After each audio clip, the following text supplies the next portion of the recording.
अस्सलाम वालेकुम। Universe college of nursing post RN pharmacology.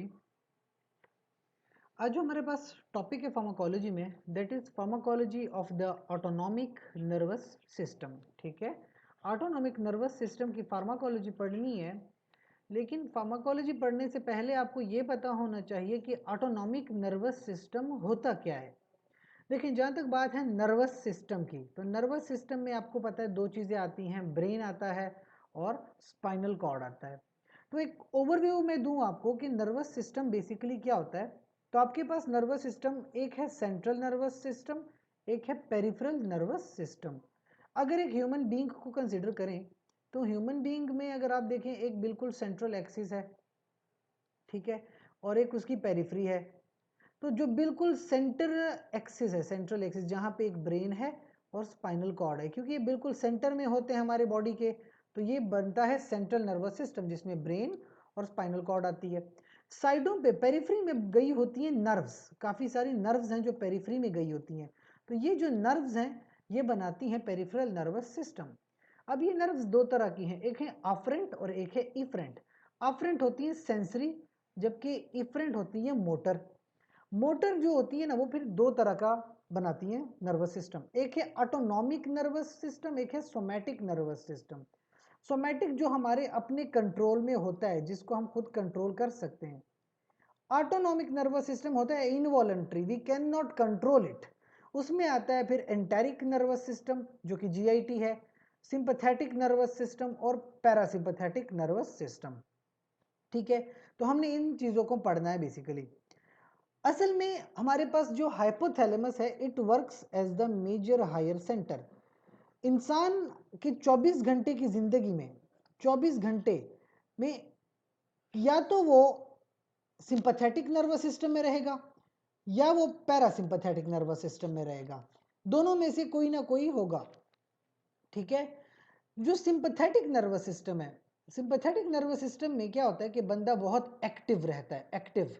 ठीक है, या तो वो कहीं भाग रहा होगा, चल रहा होगा, गुस्सा कर रहा होगा, या वो पैरासिम्पैथेटिक नर्वस सिस्टम में होगा जहाँ पे वो रहता है रेस्ट की कंडीशन में, या वो रेस्ट कर रहा होगा, खाना खा रहा होगा, सो रहा होगा। तो जो आपके 24 घंटे गुजरते हैं एक दिन के, कभी आप सिंपैथेटिक नर्वस सिस्टम का हिस्सा होते हैं बहुत एक्टिव, कभी पैरासिम्पैथेटिक का हिस्सा होते हैं रिलैक्सिंग या रेस्टिंग कंडीशंस। अब हमारे ब्रेन इसको कैसे कंट्रोल करता है, तो ब्रेन में होता है हाइपोथैलेमस।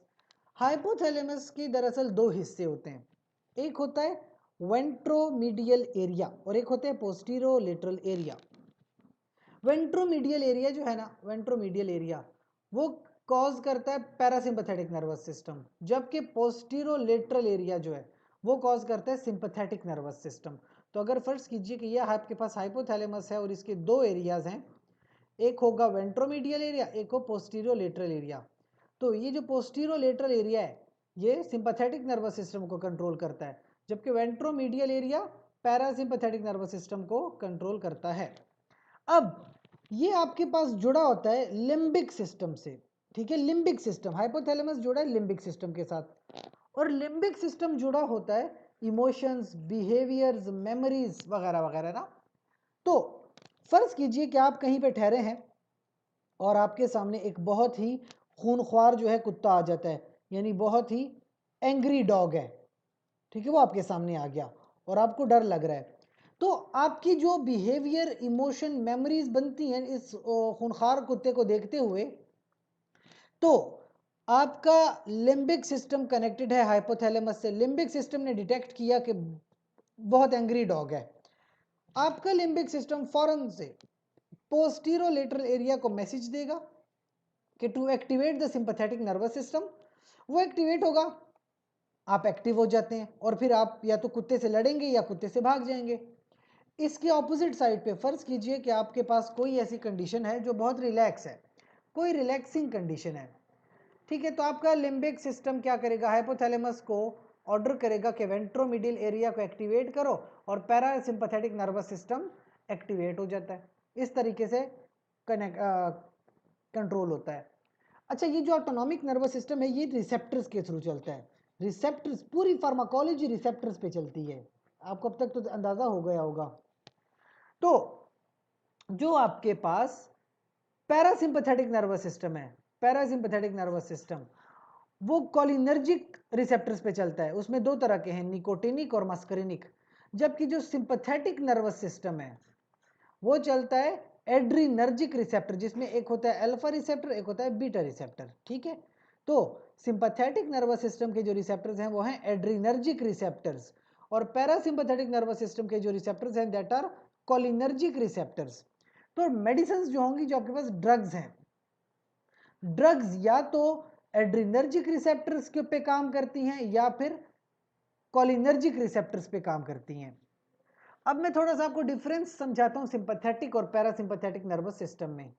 दोनों का मेन डिफरेंस है कि पैरासिम्पैथेटिक सिस्टम में जो आपके आईज के प्यूपिल हैं वो डायलेट कर जाते हैं। देखिए, आप गुस्से में हैं या आपने भागना है तो आंखें बड़ी बड़ी हो जाती हैं, तो प्यूपिल डायलेट करता है। अच्छा, अब जब भाग रहे हो, गुस्सा कर रहे हो या एक्सरसाइज कर रहे हो तो स्लाइवा प्रोडक्शन बंद हो जाती है। सांस ज्यादा से ज्यादा लेना होता है एक्सरसाइज में, तो ब्रोंकाई रिलैक्स हो जाते हैं ताकि ज्यादा से ज्यादा सांस लें। हार्ट बीट ऑटोमेटिकली तेज हो जाती है। जीआईटी इनहिबिट हो जाता है। आप जब गुस्सा कर रहे हो या भाग रहे हो, उसका आपका डाइजेस्टिव सिस्टम बंद हो जाता है, ग्लूकोज की प्रोडक्शन बढ़ जाती है, एड्रीनलिन इंक्रीज हो जाती है, यूरिनरी ब्लैडर कॉन्ट्रैक्शन बंद हो जाती है। यूरिनरी ब्लैडर कॉन्ट्रैक्ट नहीं करता, यूरिन वगैरह कोई आपको फील नहीं आती। और सेक्सुअल एक्टिविटी के दौरान जो ऑर्गाज्म होता है, यानी कि जो सेक्सुअल प्लेजर है, उसको अपनी पीक लेवल पे जब पहुंचता है, so that is a sympathetic nervous system. Opposite side पे देख लें तो पैरासिम्पैथेटिक नर्वस सिस्टम है। ठीक है, पैरासिम्पैथेटिक नर्वस सिस्टम में क्या होता है, यहाँ पे प्यूपिल डायलेट हो रहा है, यहाँ पे प्यूपिल कंस्ट्रिक्ट हो रहा है।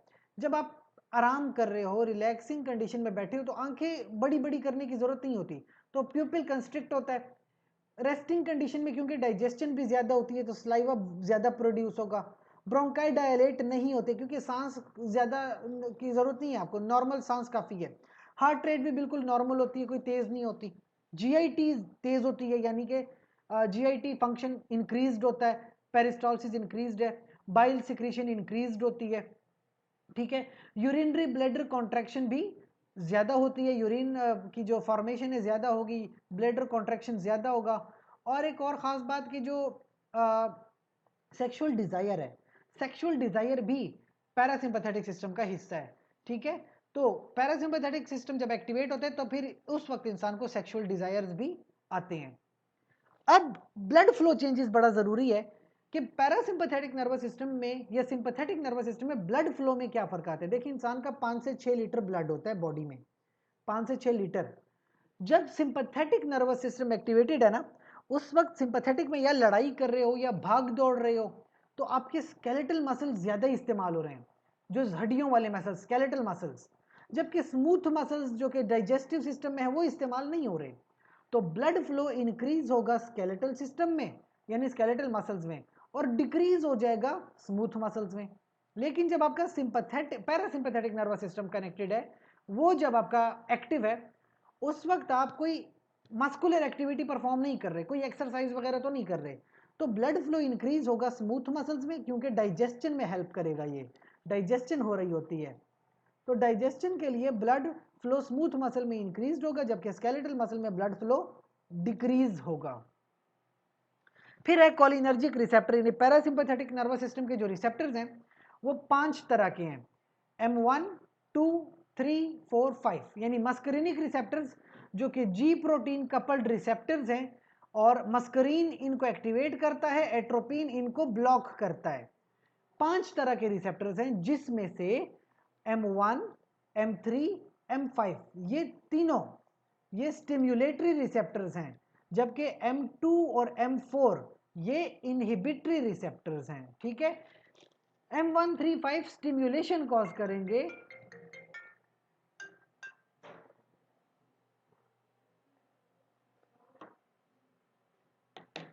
सॉरी, सो M2 और M4 ये इनहिबिटरी हैं। अगर आप देखें M1 ये न्यूरॉन्स में प्रेजेंट होता है, यानी ब्रेन का हिस्सा है। M2 स्पेसिफिकली हार्ट पे प्रेजेंट है। याद रखिए इस बात को कि M2 होता है हार्ट के ऊपर और M2 होता है इनहिबिटरी। तो यानी पैरासिम्पैथेटिक सिस्टम में हार्ट रेट कम होता है, इनहिबिशन होती है।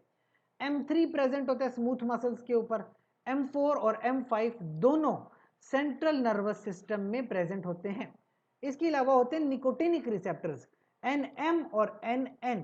NN जो है ये प्रेजेंट होते हैं गैंग्लियन के ऊपर, गैंग्लियन, जबकि NM जो है ये प्रेजेंट होते हैं मसल्स के ऊपर, ठीक है, स्केलेटल मसल्स।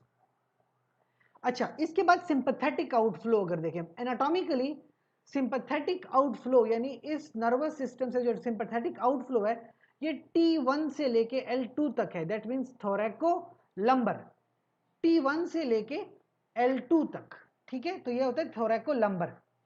सिंपैथेटिक गैंग्लियन जो होते हैं ना, गैंग्लियन, ये जो आपके पास स्ट्रक्चर है ये गैंग्लियन है, ये सारे गैंग्लियन है। गैंग्लियन के लेवल पे एसिटाइलकोलिन रिलीज होती है, जबकि ऑर्गन लेवल पे नॉरएपिनेफ्रिन रिलीज होती है। सिमिलरली जो एड्रिनल मेडल्ला है, एड्रिनल मेडल्ला में जो फाइबर्स हैं वो एसिटाइलकोलिन रिलीज करते हैं, वहां पे कुछ मेडलरी सेल्स होते हैं वो स्टिमुलेट होते हैं और फिर एपिनेफ्रिन रिलीज करते हैं। 80 to 90% एपिनेफ्रिन आती है। Epinephrine is also known as adrenaline, ठीक है, एपिनेफ्रिन या एड्रिनलिन रिलीज होती है फ्रॉम द एड्रिनल मेडल्ला और फिर वो सिंपैथेटिक नर्वस सिस्टम को एक्टिव कर देती है। Very important thing is the distribution of receptors in the body. देखें, आपके पास रिसेप्टर्स होते हैं अल्फा और बीटा, जो सिंपैथेटिक नर्वस सिस्टम के रिसेप्टर्स हैं।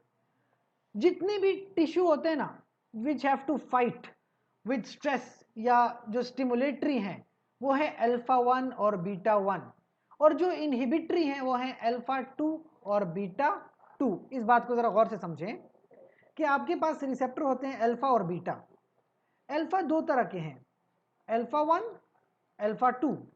बीटा भी दो तरह के हैं, बीटा 1 और बीटा 2। जो आपके पास अल्फा 1 और बीटा 1 है ये दोनों स्टिम्युलेटरी रिसेप्टर्स हैं। अल्फा 2 और बीटा 2 ये दोनों इनहिबिटरी रिसेप्टर्स हैं। तो ये बॉडी में कहाँ प्रेजेंट हैं? कहते हैं all the tissues to be stimulated they have alpha 1 सिवाय 3 ऑर्गन्स के, हार्ट, जेजी अपरेटस और एडिपोसाइट्स। जेजी अपरेटस होता है किडनी में, ठीक है, तो इन 3 जगहों पे बीटा 1 होंगे, बाकी तमाम जगह पे अल्फा 1 रिसेप्टर्स होंगे पूरी बॉडी में, जहां जहां टिश्यू एक्टिवेट होगा। इसके ऑपोजिट है बीटा 2, जहां जहां इनहिबिशन होनी है वहां पे बीटा 2 होगा सिवाय 3 जगह के, जहां अल्फा 2 है, pre synaptic nerve ending, platelets और इंसुलिन प्रोड्यूसिंग सेल्स। इन जगहों पे बीटा 2, इन जगहों पे अल्फा 2 होगा। इसके अलावा जहां जहां इनहिबिशन होगी वहां वहां बीटा 2 रिसेप्टर होगा। तो बस इन बातों को आप याद रखें, that is all about the autonomic nervous system. जब आपको ये बातें समझ आ जाएंगी फिर आप ऑटोनॉमिक नर्वस सिस्टम की फार्माकोलॉजी को समझेंगे। That's all.